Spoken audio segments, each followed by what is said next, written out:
Princess Natalia Urusova, plus 1964, wrote in her maternal lament of Holy Rus. As Father Alexander Asterisk, who was martyred on Bear Mountain near Murmansk, bequeathed unto me, neither I nor my son Andriusha ever had communion with the Sergian priests, who commemorated the authorities and Metropolitan Sergius. Asterisk. Concerning this Father Alexander, it is written in Russia's Catacomb Saints. It has been recorded that a certain anti-Sergianist priest, Father Alexander, every day would come to work early, at dawn, and on a tree stump kneeling, would serve the divine liturgy. Several people saw how a beam of light descended from heaven and entered his chalice, transfiguring him and those around him. Editor. Once there came to us, with certain acquaintances of his, the venerable-looking academician archpriest Macarius. I knew beforehand that he was a Sergian. Such people were also expelled because a sincere faith in God so terrible to Satan in the person of the Soviet authorities was sensed to be still alive in some of them.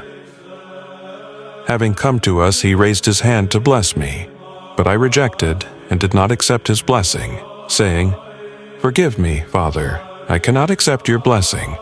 I know that you belong to the Sergian Church and commemorate the authorities and Sergius." He did not expect this at all, and turned to Andriusha with his raised hand, but he did not accept his blessing either. He left without saying a word, greatly offended, and said to my friend, "That this old lady did this I can still excuse, but that this boy dared to not accept my blessing, this is outrageous."